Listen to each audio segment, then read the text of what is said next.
My first teacher she was like my first spiritual teacher, like legit. I was with her for 12 years.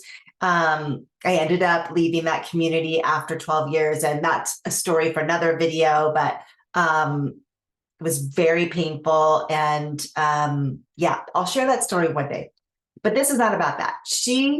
What I want to share with you about her is she was a master at energy. She taught me how to be a really good tracker. So if you sit in front of me and you say I have anxiety, with the help of your guides and my guides together, I can track that anxiety to the place it was born, the place where it started, in this life, another life, in the body. She taught me how to be an incredible energetic spiritual tracker. It's honestly, I learned from the best. And one of the other things that with that, she would teach us about being aware of your energy field, being aware if there's any entities, anything around you, cleaning, cleansing. And she taught us spiritual health and spiritual cleansing and spiritual wealth, especially if you're working with other people. You really want to be a clean slate. So I had an entity following me around the last couple of days, and I kept seeing it out of the corner of my eye. I'm like, damn it, that's annoying. I find it annoying now because I got to sit down and clear it and clean it. Sorry, I'm looking for my hold on. I can't do this without my got it. It's my footstool. So I got annoyed because I was like, shit, I gotta go clean it. So clear it. I gotta, it's an extra step. It's like part of it. So but anyway, she taught us to be incredibly clear with our energy. Right now, the debris in the world, the energetic debris is it's like a tornado. It's like, so the more that we can be like earth and settled and grounded and in our body and not giving power away and not giving into the stuff that's going on in the external world, the better you're going to feel. Now, let's talk about when you go see a psychic and they start, oh, I can tell you what your boyfriend thinks about you. I can tell you what so-and-so thinks about you. I can tell you what your parents think about you, X, Y, and Z. I was taught, and I fully, truly believe this, that is out of integrity. One, if you go to a psychic and they go into someone else's energy field, they don't have their permission. They don't have their permission to do that. So it's invasive. And the thing is like energy is it's very powerful and sensitive at the same time. Have you ever been in like a position where someone's thinking about you? Someone is thinking about you and you can feel it. Now, if you start thinking about someone someone who keeps coming to mind over and over and over again, most likely they're thinking about you too. Especially if it could be anything, but romantic, friendship. If you're thinking about them, most likely they're thinking about you. That's how energy works.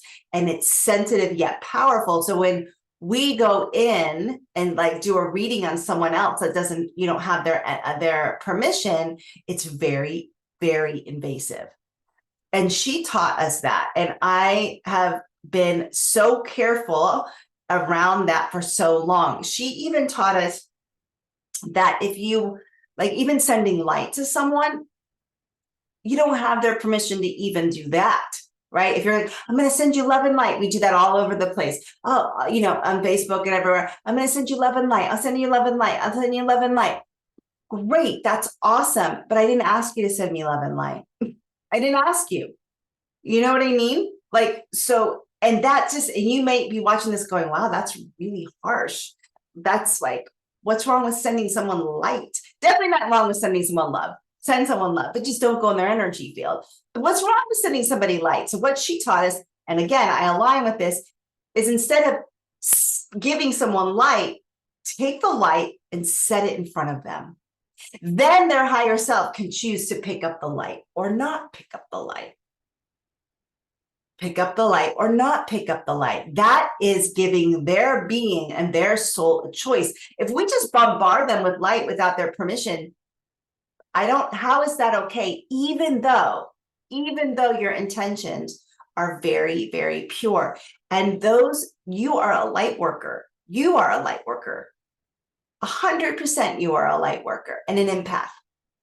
And so as light workers and empaths, it is our responsibility to be the torchbearer toward energy, to be like an example of how to navigate this world and to navigate energy.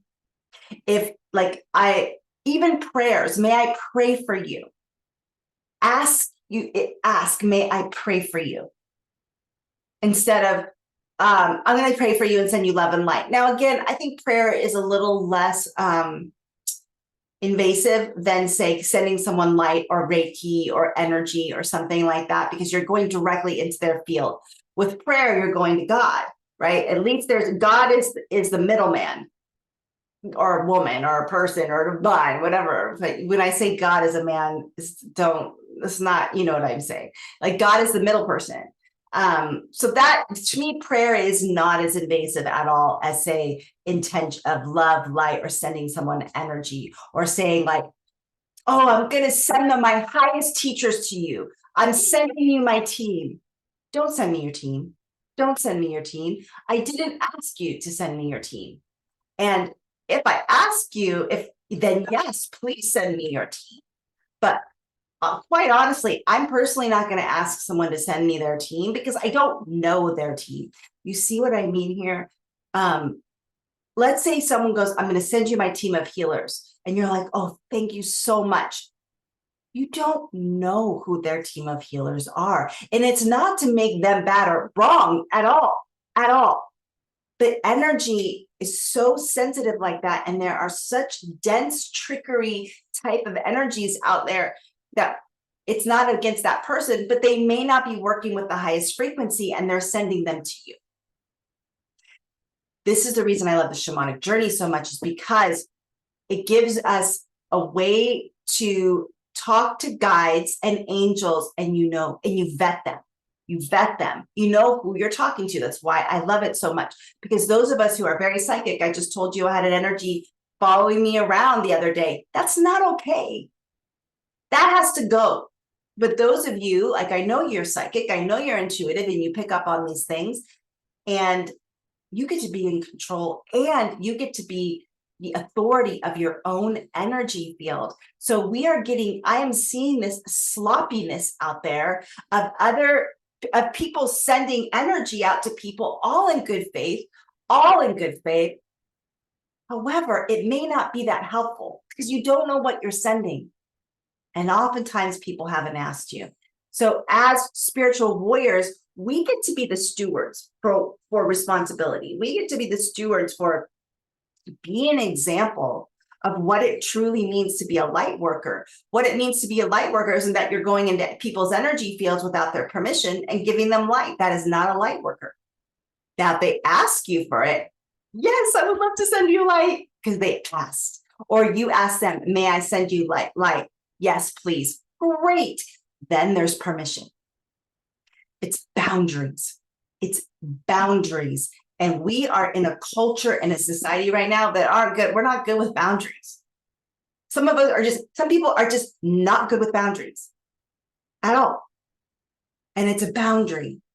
And when you start to step into that badass, like, this is my energy field, I am the keeper of my domain, you start to step more into your power. So I do readings for people, every couple, I don't know, 3 or 4 times a year, I'll send out an invitation to book a reading with me, and I will not go into anybody else's energy field. Now, sometimes I'll do a reading and something comes in, the higher self of that person will come in and tell me something and I can share it. I will not go into someone else's energy field without their permission. Absolutely not. And I will not send. And I used to say that I'm sending you light, sending you love. I don't say that anymore. I mean, love is a frequency. I think that's okay. But I don't say that anymore. Be mindful. Be the torchbearer of your energy. Be the torchbearer of being a light worker. We get to hold the example of a boundaried light worker, because what happens in a body, it's just as powerful and real outside the body. So those of you that are navigators can navigate and, go in between the worlds. You have a responsibility to get permission before you go into anybody else's energy. I've been seeing this a lot lately. And so I was like, I'm going to do a public service announcement around this. And my first teacher was so good about that. She was a little paranoid about it, but she was so paranoid that anything was in her energy field. But it kept her clean. It kept her like strict. It kept her boundaried. And here's the thing: if you see ghosts or you see ghosts or dense energies in your energy field, I used to get really flattered by that. I'm like, I'm so psychic. Oh my God, I can see a spirit. I'm so psychic. I would like be kind of like, I'm special. No, I'm not special. I can see spirits and I can see all that stuff. However, I was a hot, disorganized mess energetically. So all these things would come into me and it was like a party, and it was honestly energy's taking away from me. It wasn't a good thing. I needed to get organized as a psychic being and learn how to manage my gift.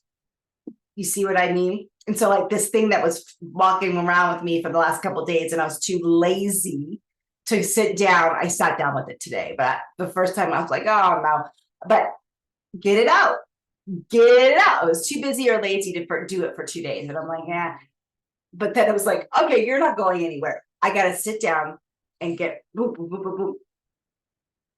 If you are one of those people of like, you are being a victim to your own psychic gifts, it's time to step into the warrior energy and learn some skills so that you can organize, be empowered, and be the keeper and torchbearer of your own energy. And I need you. I need you out there.